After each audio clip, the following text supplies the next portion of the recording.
अस्सलाम वालेकुम, welcome to नूरशीन। कैसे हैं आप सब लोग? उम्मीद करती हूँ खैरियत से होंगे। और आज मेरी आवाज़ का वो जोश और वो जज्बा आपको ज़्यादा महसूस नहीं हो पाएगा, क्योंकि एक तो मेरी बहुत ज़्यादा थकावट हुई हुई है, और दूसरी बात ये कि एक हफ़्ता, तकरीबन एक हफ़्ते से ज़्यादा हो गया है, बस परेशानी में है। परेशानी क्या है कि मेरी बेटी जो है वो बहुत ज़्यादा बीमार थी, और अल्हम्दुलिल्लाह अब आपकी दुआओं से उसकी तबीयत बेहतर है। लेकिन मेरी बेटी को क्या हुआ था, ये कंप्लीट वीडियो जो है आज मैं आपके साथ शेयर करूंगी, क्योंकि ज़ाहिर है आप लोग मेरी एक फ़ैमिली हैं, और बहुत सारे मेरे ऐसे दोस्त हैं, और बहुत सारी मेरी ऐसी यूट्यूब फैमिली है जो बहुत अच्छी दुआओं और बहुत अच्छी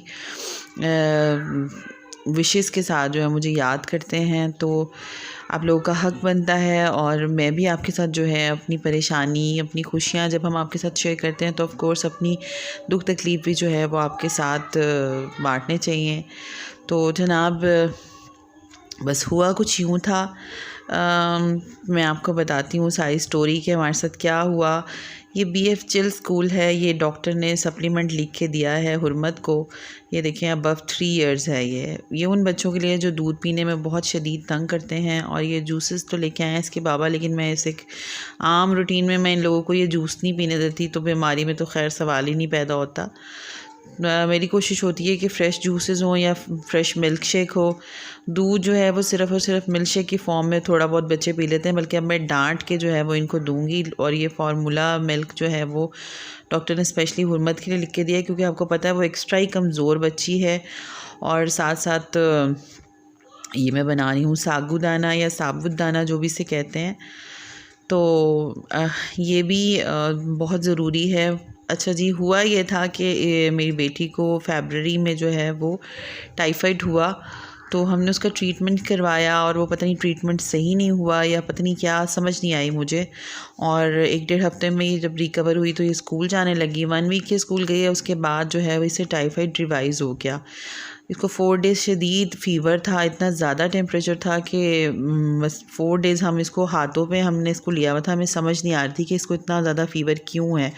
मुझे ये लग रहा था कि शायद इसका गला ख़राब है, इसने स्कूल जाके कोई ऐसी स्नैक्स या कोई ऐसी चीज़ें ले ली हैं जिसकी वजह से इसका गला ख़राब हो गया। लेकिन इसका गला भी ख़राब था, लेकिन साथ साथ भी जब हम दोबारा डॉक्टर के पास लेके गए, उसने दोबारा इसका ब्लड टेस्ट लिया, तो उसमें जो है वो बड़ा स्ट्रॉन्ग किस्म का टाइफाइड दोबारा आया। तो बाकी दोनों बच्चों की जो है वैक्सीनेशन मैंने करवा दी थी। तो इनकी जब वैक्सीनेशन हो रही थी तो उस दौरान ही इसको टाइफाइड मेरी बेटी को हुआ था। तो जो टीम आई वैक्सीनेशन वाली, तो उन्होंने कहा नहीं जी, अब इसको टाइफाइड हो गया है तो इसकी वैक्सीनेशन नहीं होगी। तो पहले भी हमने 3-4 दफ़ा इसको ड्रिप्स लगवाई थी। तो ये है सागुदाना जो भी मैं बना रही थी। मैंने कहा चलो आप लोगों को ये भी दिखा देती हूँ। ये दानेदार फॉर्म में होता है और इसकी बेहद अफादियत है, बहुत ही ज़्यादा। और ये मुनक्का भी हमें बहुत सारे लोगों ने बताया, क्योंकि जब इसका बुखार नहीं उतर रहा था तो सब ने ये कहा कि निहार मुँह इसके जो बीज हैं वो निकाल लें, और डिफरेंट फॉर्म में लोगों ने बताया। लेकिन मैंने बस इसके बीज निकाल के निहार मुँह इसको दिया, और अल्हम्दुलिल्लाह इसका फ़ीवर काफ़ी हद तक कंट्रोल हुआ। और ये सागुदाना जो है यूट्यूब पे भी इसकी बेतहाशा मैंने देखे हैं फ़ायदे, और कुछ भी नहीं ये खा रही थी, ना दलिया ना सागुदाना, क्योंकि रोटी और चावल तो टाइफाइड में आपको पता है दे ही नहीं सकते। तो बस मैंने अम्मी को अपनी बुलाया है, अपनी नानों से इसने थोड़ा बहुत जो है फ्रूट और या थोड़ी बहुत चीज़ें खानी शुरू की हैं। तो ये डेली का हमारा डॉक्टर के पास का चक्कर है। तकरीबन 4-5 डेज़ जो है हमने इसे मुसलसल ड्रिप्स लगवाई हैं दोबारा, और पहले यानी कि पहले भी लगवाई हैं और अब फिर लगवा रहे हैं। तो आपको पता है अगर बच्चे बीमार हो जाएं तो क्या हाल हो जाता है घर में पेरेंट्स का भी। और बच्चे आपको पता है नॉर्मल रूटीन में खाने में इतना तंग करते हैं, तो जब बीमार हो जाए फिर तो ये जो दलिया और ये सागुदाना या इस टाइप की स्लाइस के साथ कोई चीज़, तो ये तो और जो है मुश्किल चैलेंज बन जाता है माँओं के लिए कि इनको किस तरह से खिलाया जाए, और खाएंगे नहीं तो फिर जान कैसे आएगी। तो जब हम लोग छोटे थे, या हमें टाइफाइड मुझे भी एक आध बार हुआ है जिस तरह से, तो बड़े बूढ़े जो कहते हैं वो बिल्कुल ठीक कहते हैं कि जी बच्चों को रोटी चावल नहीं देना चाहिए, पहले शायद इसके परहेज़ में कोई कमी रह गई। तो अभी क्लिनिक से वापस आए हैं इसको ड्रिप लगवा के, तो रास्ते से इसको कुछ चीज़ें दिलाई हैं, क्योंकि ज़ाहिर है बच्चे अगर बीमार होते हैं तो थोड़ा सा उनका दिल भी बहलाना पड़ता है। और मेरी कोशिश यही थी कि बस ये इसको फ़ीवर ना हो दोबारा। फ़ीवर की वजह से जो है वो और भी ज़्यादा वीक होती जा रही थी। तो बच्चियाँ ज़रा ऐसी चीज़ों से खुश होती हैं। तो वापसी पे डॉक्टर के पास से इसको जो है, और ये मैंने चॉकलेट्स भी दिलाई हैं। अभी मैंने इसे खिलाई नहीं है, मैंने इसे कहा आप अभी रख लो इसे संभाल के, तो जब आपकी तबीयत ठीक हो जाएगी तो फिर आप जो है ये इसे खा लेना। और बाकी इसके फेवरेट टॉय जो हैं वो अब एक इसको मैंने प्ले डो दिलाई कि चलो ये ज़्यादा मोबाइल भी नहीं यूज़ कर सकती, अभी एक्सबॉक्स नहीं खेल सकती या टीवी नहीं ज़्यादा देख सकती। ऐसे में बच्चों को टीवी भी नहीं ज़्यादा देखना चाहिए, क्योंकि आईसाइट बहुत ज़्यादा कमज़ोर हो जाती है अगर, क्योंकि पूरा इंटरनली टाइफाइड आपको पता है बड़े लोगों को हिला के रख देता है। और एक चीज़ जो है मैं आपके साथ शेयर करूँगी कि मैं माँ हूँ, शायद मुझे ये वहम हो रहा है, लेकिन एक ये सच्ची बात है, जब मैंने क्लिनिक का या जिस चाइल्ड स्पेशलिस्ट के पास हम जाते हैं जहाँ वहाँ विज़िट किया, तो यकीन मानिए कि इसी के एज के बहुत सारे बच्चे बच्चियाँ और इससे छोटे इससे बड़े स्कूल गोइंग बच्चे थे, सब के सब स्कूल गोइंग बच्चे जो है ना, वो उनको ड्रिप्स लग रही हैं, उन्हें टाइफाइड हुआ है, हर दूसरा पेशेंट जो है वो टाइफाइड का है। तो मुझे एक दो मदर से मेरी वहाँ बात हुई, तो उन्होंने भी मुझे यही बताया कि जी हमें भी यही लगता है कि बच्चे जब से स्कूल जाने लगे हैं तो तब से बच्चे बहुत ज़्यादा बीमार हो रहे हैं। ज़ाहिर है बच्चों की इतनी स्ट्रॉन्ग इम्यूनिटी नहीं होती है, और बाज़ बच्चे जो हैं वो फिर जल्दी बीमार हो जाते हैं। तो SOPs का भी ख्याल किया जा रहा है, लेकिन कुछ समझ में नहीं आ रहा कि बच्चों को स्कूल भेजते हैं तो बच्चे बीमार हो जाते हैं, बच्चों को घर में रखें तो बच्चों की स्टडीज़ का बहुत हर्ज होता है। तो बस अल्लाह ताला अपना करम कर दे और बस ये सारे मसले मसाइल जो हैं वो अल्लाह करे हल हो जाएं, क्योंकि कोरोना की आपको पता है दोबारा वही सूरत हाल हो रही है। और एक बार बच्चे ऐसे बीमार हो जाएं तो पेरेंट्स तो आपको पता है बहुत ज़्यादा टची हो जाते हैं इन सब मामलों में। तो मैं तो बहुत ही ज़्यादा घबरा गई हूँ, और वैसे भी मेरी बेटी तो कुछ ज़्यादा ही वीक है, क्योंकि खाने पीने में बहुत ही तंग करती है और बिल्कुल भी कुछ नहीं खाती पीती। तो अभी मैंने ये सोचा कि इसे मैं कुछ अर्सा जो है रेस्ट करवाऊँगी घर पर ही, और घर पर इसको मैं रखूँगी, स्कूल अभी फ़िलहाल मैं इसे नहीं भेजूँगी। तो ज़ाहिर बच्चे स्कूल जाते हैं तो फिर एग्जर्शन हो जाती है, और स्कूल वाले भी ऐसे मैं कहती हूँ कि ऐसा उन्होंने ताबड़तोड़ किस्म की स्टडीज़ स्टार्ट करवा दी थी लॉकडाउन के बाद, कि बस बहुत ही ज़्यादा बर्डन बच्चों के ऊपर डाल दिया था।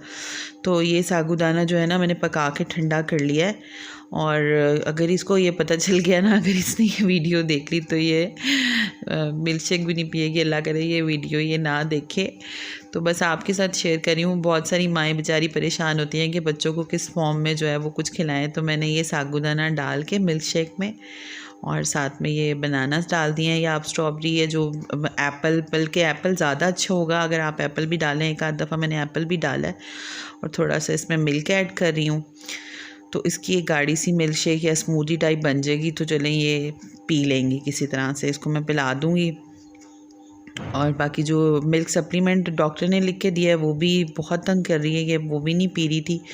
तो एक दफ़ा मैंने वो वनीला फ्लेवर है वो मैंने एक आध दफ़ा इसके मिल्क शेक में डाला, तो इसको पता चल गया कि मैंने वो डाला। तो इसने कहा मैंने नहीं पीना, इसमें मुझे फ्लेवर की कुछ स्मेल सी आ रही है, आपने इसमें वो डाला है। तो मैंने कहा अच्छा, लेकिन ये अल्लाह का शुक्र है कि मैंने इसको बना के देती हूँ, तो ये इसको पता नहीं चलता कि इसके अंदर जो है वो मैं सागुदाना भी डाल देती हूँ, वो शेक करके मैं इसको दे देती हूँ। तो कोशिश करूँगी ये वीडियो ये ना देखे जब तक ये ठीक नहीं हो जाती।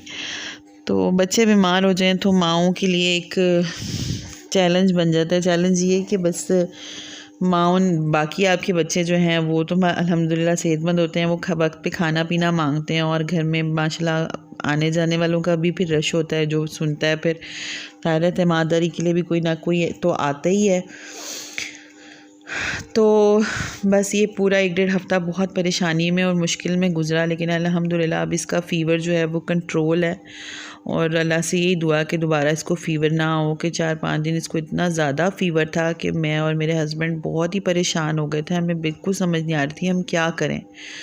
और बस बाकी सबसे इम्पॉर्टेंट बात ये है कि सब ने मुझे यही बोला है और मेरा ख़ुद का भी यही तजुर्बा है कि पहले इसको जो है हमने इतना परहेज़ नहीं करवाया था, लेकिन अब सब ने मुझे कहा है कि एटलीस्ट इसको 11-12 दिन तक जो है वो बच्चों की इसका स्टमक और जो बच्चों की जो इंटरनल बॉडी होती है वो बहुत वीक होती है, सारा जो डाइजेस्टिव सिस्टम होता है सारा डिस्टर्ब हुआ होता है, तो बहुत हार्ड कोई इसको ग़िज़ा नहीं देनी।